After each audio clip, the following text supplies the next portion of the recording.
Il y a des voitures faciles à dessiner, d'autres paraissent beaucoup plus difficiles, jusqu'à ce qu'on trouve l'astuce. Regarde. J'ai commencé par tracer 2 lignes inclinées parallèles et puis une troisième plus petite en arrière et plus proche et ensuite 2 lignes plus horizontales avec un angle de 30 degrés environ à l'avant pour les bords du capot. Ensuite, une parallèle en dessous pour le bord inférieur du côté du véhicule et en avant 2 traits parallèles pour la calandre et le pare-choc.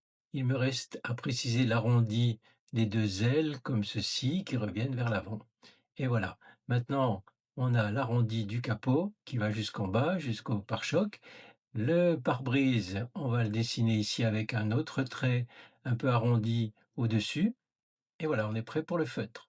Commençons par le pare-brise avec les 2 essuie-glaces, le montant, ici la partie horizontale, on redescend, on fait l'avant du capot en arrondi, le bord du capot à gauche mais pas à droite et on fait le phare ici, le premier phare dans la descente avec de l'ombre en dessous, un petit relief ici à gauche pour le deuxième phare avec de l'ombre en dessous.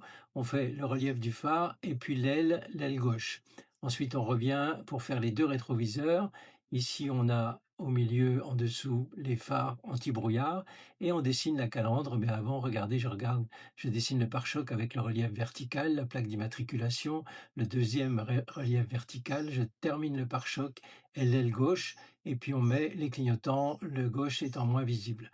Je termine les traits sur la calandre comme ceci et maintenant je vais faire le petit logo avec la marque de la voiture. J'espère que vous l'avez reconnu, vous me le direz en commentaire.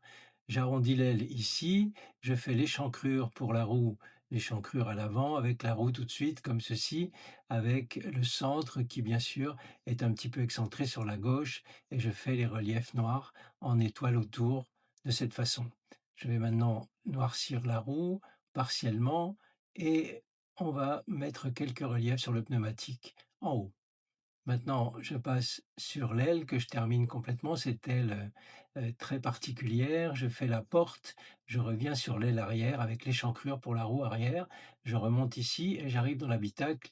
Voilà, je termine l'habitacle, le rétroviseur intérieur et on va faire ici le petit siège qu'on voit, le siège, voilà, le siège passager. Je termine la roue arrière avec, de la même façon que la roue avant, mais de façon plus simple puisqu'on est plus éloigné.